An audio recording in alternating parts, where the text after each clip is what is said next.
Good morning mga kapugi. Sa lahat po na mga kababayan ko nandito sa Metro Manila. Mag-iingat-ingat po tayong lahat. Dahil sobra po lakas ng bagyo. Ayan po yung kalsada na papuntang Tumana. Binabaha.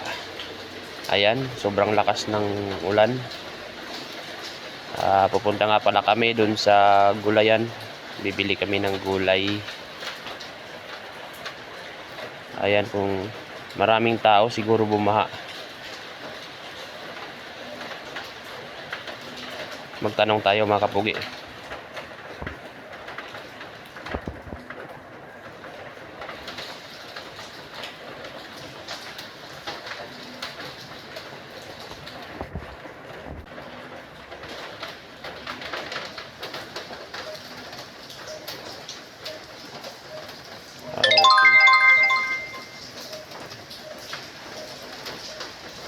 Ayan, daming naka-stranded na sasakyan.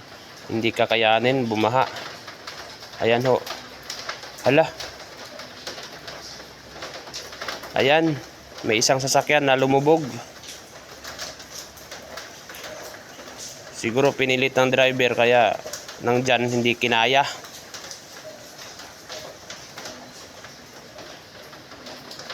Ayan. Kung di ako magkakamali, Ranger to. Ford Ranger. Ayan, Ford Ranger. Lumubog sa tubig.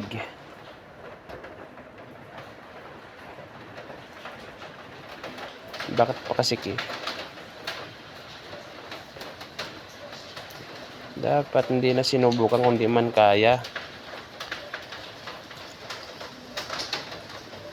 Ayan mga kapugi. Susubukan nilang hatakin. So wala silang pang tali na panghatak.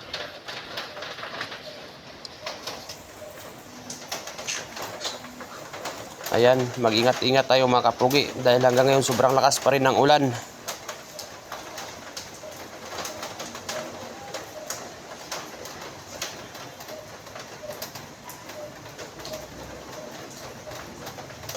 Ayan, nagsilikasan na yung tao.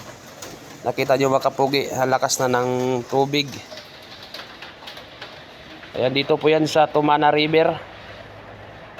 Isa po ito sa barangay ng Marikina na binabaha pag may bagyo.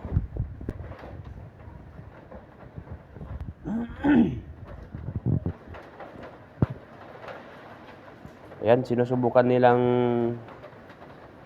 hatakin yung sasakyan. Ayan, tinutulak nila, hindi mahatak doon sa kabila. Tinutulak nila paluwas, patras. Ayan, kung makita nyo, dahan-dahan po siyang dahan-dahan siyang umaatras. Ayan.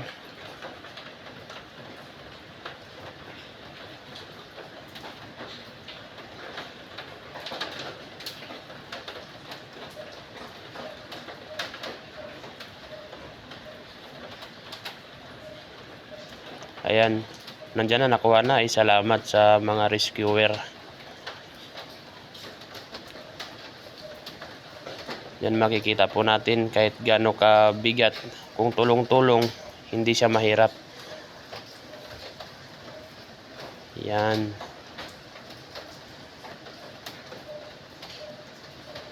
Good job mga kuya.